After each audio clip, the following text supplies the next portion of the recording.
ആ പരാതികൾക്കെല്ലാം ഹൈക്കോടതി തന്നെ മറുപടി പറഞ്ഞു, വ്യക്തത വരുത്തി. ഹൈക്കോടതി പറഞ്ഞു, ഞങ്ങളുടെ ചുമതലയാണ് അന്വേഷണം നടക്കുന്നത്, ഒരു ബാഹ്യശക്തിയുടെ ഇടപെടലും ഈ അന്വേഷണത്തിലില്ല, ഞങ്ങൾക്കാണ് പൂർണ്ണ ചുമതല. ഈ ഉദ്യോഗസ്ഥരെക്കുറിച്ചും അപ്പോൾ ചില പരാതികൾ വന്നിരുന്നു. ഉദ്യോഗസ്ഥർ നമ്മുടെ രാജ്യത്തെ ഏറ്റവും സത്യസന്ധരായ കഴിവുറ്റ ഉദ്യോഗസ്ഥരാണ്. ഞങ്ങളാണ് അവരെ തിരഞ്ഞെടുത്തത്.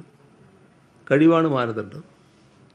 അതുകൊണ്ട് ഒരു ബാഹ്യ ഇടപെടലും ഉണ്ടായിട്ടില്ല, എല്ലാറ്റിൻ്റെയും ഉത്തരവാദിത്വം ഞങ്ങൾക്കാണ് എന്ന തരത്തിലാണ് ഹൈക്കോടതി പറഞ്ഞത്. അതോടെ ആ വിമർശനങ്ങൾക്കെല്ലാമുള്ള മറുപടിയായി. പക്ഷേ നമ്മുടെ നാട്ടിൽ തിരഞ്ഞെടുപ്പും മറ്റും വരുമ്പോൾ എല്ലാ തരത്തിലും ജനങ്ങളെ കഴിയാവുന്നത്ര തെറ്റിദ്ധരിപ്പിക്കാൻ എന്താണ് വഴിയെന്ന് നോക്കുന്നവർക്ക് ഇത് ഒരു പ്രചരണായുധമായിട്ട് ഉപയോഗിച്ചേക്കാമെന്ന് മാത്രം. അത് LDF-നെ ബാധിക്കുന്നതല്ല എന്താണ് വസ്തുത. ജില്ലാ കമ്മിറ്റി അംഗമായിട്ടുള്ള ബഹുമാനെതിരെ നടപടി കാര്യത്തിൽ എന്തുകൊണ്ടാണ് CPM സംഘടനാ രീതി അനുസരിച്ചുള്ള ഒരു നടപടി അദ്ദേഹത്തിനെതിരെ എടുക്കാത്തത്? സാധാരണ CPM സംഘടനാ രീതിയിൽ എടുക്കുന്ന ഒരു നടപടിയല്ലല്ലോ അദ്ദേഹത്തിനെതിരെ എടുക്കുന്നത്. CPM സംഘടനാ രീതി അനുസരിച്ച് തന്നെയാണ് നടപടി എടുത്തിട്ടുള്ളത്. ഞങ്ങൾ നടപടി എടുക്കുന്ന പിന്നെ മറ്റേതെങ്കിലും സംഘടന അനുസരിച്ചാണോ? ഞങ്ങളുടെ സംഘടനാ രീതി അനുസരിച്ചല്ലേ നടപടി എടുക്കുക. അതിനകത്ത് നമ്മൾ കാണേണ്ടത്, ഇവിടെ അന്വേഷണം നടന്നു, ഇവർ ചിലർ പ്രതികളായി, പറഞ്ഞ പത്മകുമാറടക്കമുള്ള ആളുകളും ജയിലിലായി. ആ ജയിലിലായ ഘട്ടത്തിൽ അതുമായി ബന്ധപ്പെട്ടുള്ള വിശദാംശങ്ങൾ വരേണ്ടിയിരുന്നു. കുറ്റപത്രം വരട്ടെ എന്ന് ഞങ്ങൾ കാത്തു നിന്നു. പക്ഷേ കുറ്റപത്രം വരാൻ വൈകി. പത്മകുമാറിന് ജാമ്യം കിട്ടി. ജാമ്യം കിട്ടിയ ഉടനെ ഞങ്ങൾ ചെയ്തത് അദ്ദേഹത്തെ എല്ലാ ഉത്തരവാദിത്തങ്ങളിൽ നിന്നും മാറ്റി നിർത്തുകയാണ്. മാറ്റി നിർത്തിക്കൊണ്ട് അന്വേഷണം നടക്കുകയാണ് ഇപ്പോൾ. അതിൻ്റെ ഭാഗമായിട്ടാണ് മറ്റ് തീരുമാനങ്ങൾ ഉണ്ടാവുക. ഇപ്പോൾ ആ സ്ഥിതിയിലാണ് കിടക്കുന്നത്.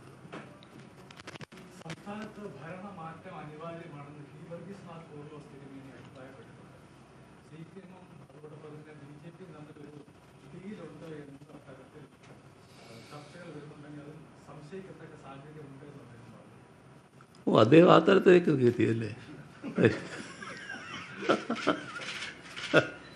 അത് ശരി. ഈ പ്രചരണം ആരതാണെന്ന് എല്ലാവർക്കും അറിയാലോ. അദ്ദേഹം കേരളത്തിൽ തന്നെയല്ല. കേരളത്തിൻ്റെ പഴയകാല അനുഭവങ്ങൾ അത്ര വേഗം മറക്കാൻ കഴിയുന്നതല്ലല്ലോ. ഇവിടെ അദ്ദേഹം അങ്ങനെ പറയാനിടയില്ല എന്നാണ് ഞാൻ കരുതുന്നത് കേട്ടോ. അങ്ങനെ നിങ്ങൾ പറഞ്ഞതുകൊണ്ട് എനിക്ക് ഉറപ്പായിട്ട് പറയാൻ പറ്റില്ല. കാരണം അദ്ദേഹം കാര്യങ്ങൾ മനസ്സിലാക്കാൻ പറ്റാത്ത ഒരാളല്ല. സാധാരണ നല്ലതുപോലെ കാര്യങ്ങൾ മനസ്സിലാക്കുന്ന ഒരാളാണ്. എന്താണ് ഈ BJP-യോട് സ്വീകരിച്ചുള്ള സമീപനം? BJP എന്ന് പറയുന്നത് RSS നേതൃത്വം കൊടുക്കുന്ന ഒരു സംഘടനയാണ്. BJP എന്നുള്ളൊരു 3 അക്ഷരമല്ല, RSS-ൻ്റെ നേതൃത്വമാണ് അവരെ നയിക്കുന്നത്.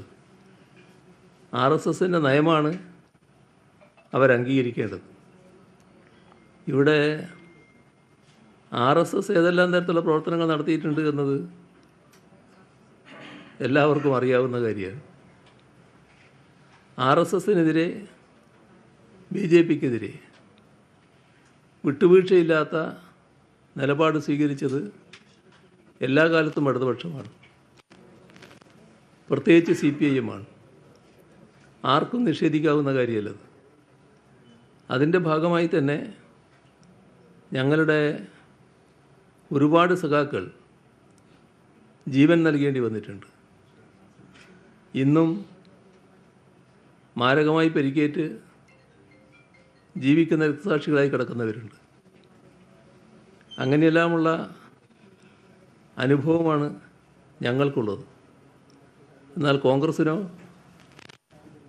കോൺഗ്രസും UDF-ഉം എല്ലാ ഘട്ടത്തിലും RSS-മായി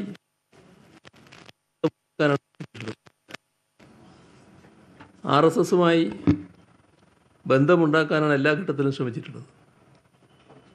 എല്ലാവർക്കും ഓർമ്മയുണ്ടാവുമല്ലോ. നിങ്ങളീ പറഞ്ഞ പുരോഹിതൻ ഇത് പറഞ്ഞിട്ടുണ്ടെങ്കിൽ അദ്ദേഹം ഓർക്കുന്നുണ്ടാവുമല്ലോ. കോലീബി സഖ്യം. എന്തായിരുന്നു കോലീബി സഖ്യം?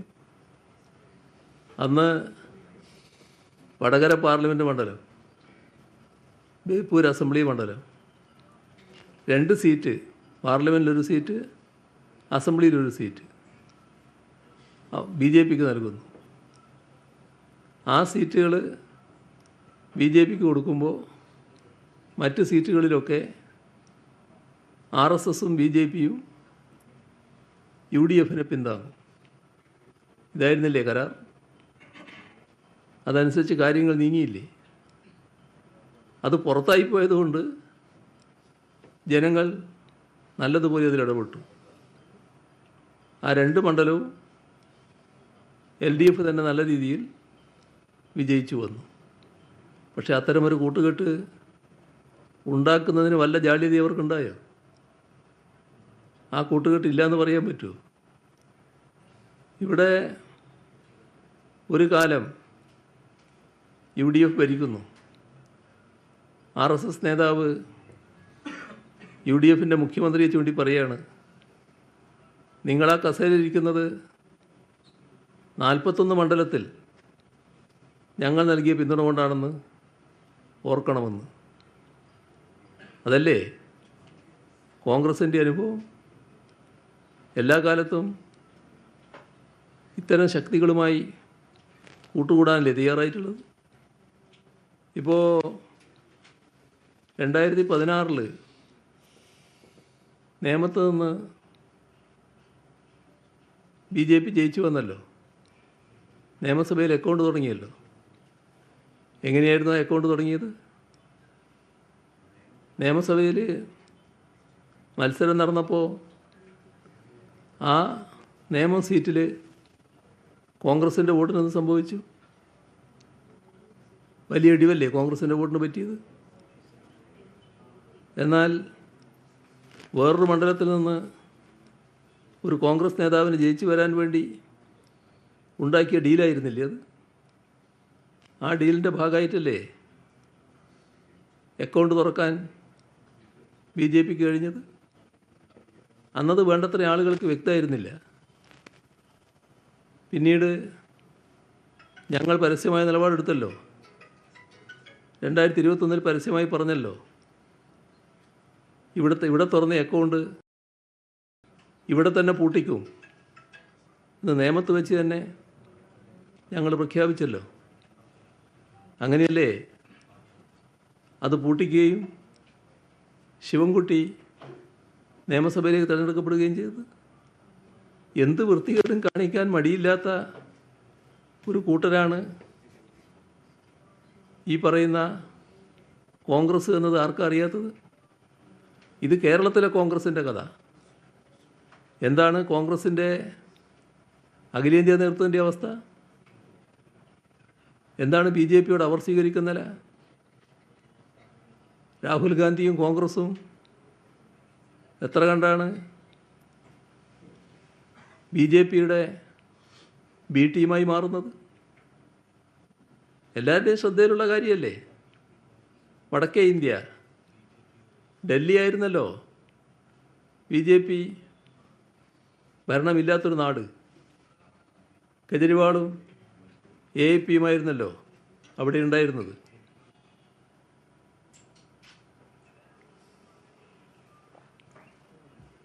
എന്താണ് കോൺഗ്രസ് ചെയ്തത്?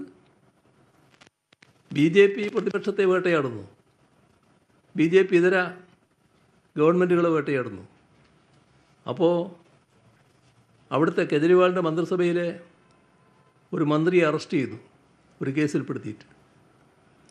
എന്താ കോൺഗ്രസ് പറഞ്ഞത്? എന്താണ് കോൺഗ്രസ് നേതൃത്വം പറഞ്ഞത്?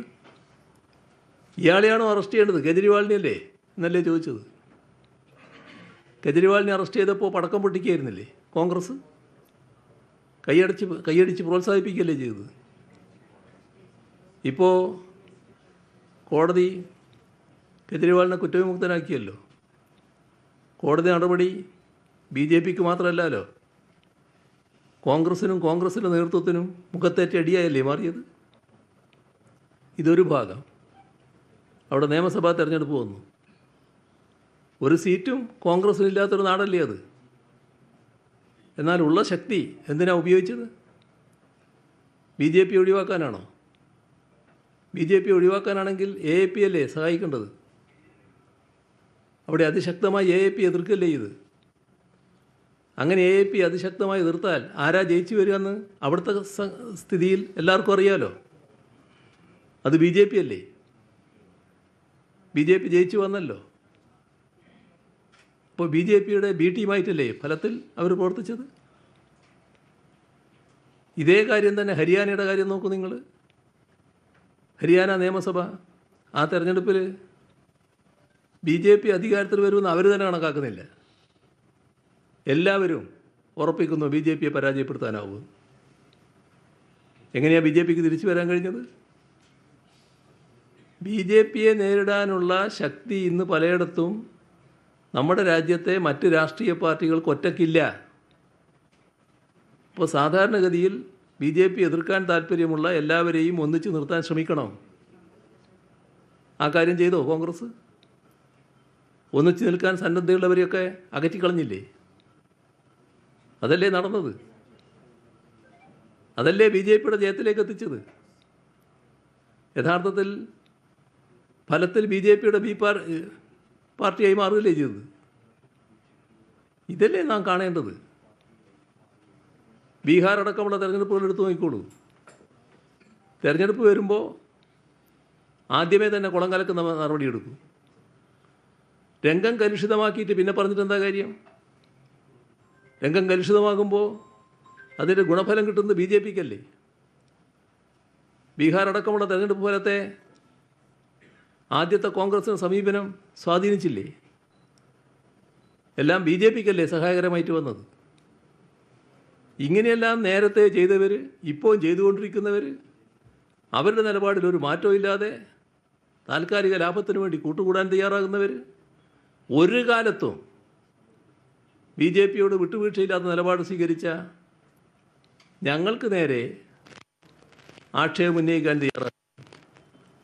അതൊന്നും നാട്ടിലേശുന്ന കാര്യമല്ലെന്ന് മാത്രമേ പറയാനുള്ളൂ. പിന്നെ നല്ലതുപോലെ കളവ്, നുണ സത്യമാണെന്ന് തോന്നത്തക്ക രീതിയിൽ പ്രചരിപ്പിച്ചാൽ അത് സത്യമായി അംഗീകരിക്കപ്പെടും എന്നുള്ള പഴയ ഗീബൽസിൻ്റെ സിദ്ധാന്തം ഉണ്ടല്ലോ. അതിൻ്റെ ആശാന്മാരായിട്ട് ആ പ്രവർത്തനങ്ങളും നടത്തി നോക്കുകയാണ്.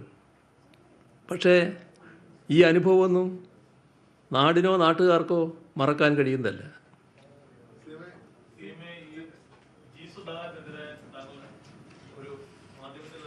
നമുക്ക് ഇന്നത്തോടുകൂടി ഇത് അവസാനിപ്പിക്കാം കേട്ടോ. ഇനിയൊന്നും പറ്റില്ല. 10:45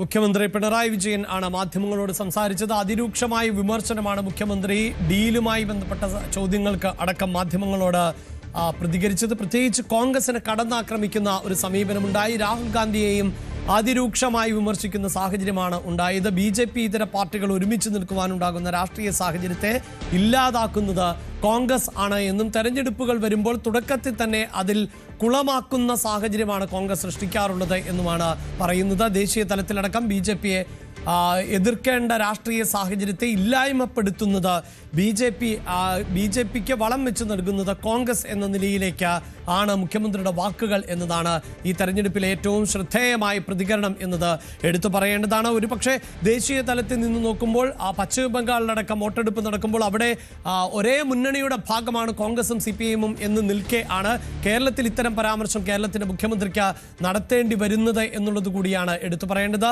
നേമത്തെ അക്കൗണ്ട് പൂട്ടിച്ചത് LDF ആണ് എന്നും ഡീൽ ആരോപണങ്ങളെ പൂർണ്ണമായും തള്ളിക്കളയുകയും ചെയ്യുന്നു. ഒപ്പം കോൺഗ്രസ്, ലീഗ്, BJP, കോലീബി സഖ്യത്തെ അടക്കം ഓർമ്മപ്പെടുത്തുകയും ചെയ്യുന്നുണ്ട്.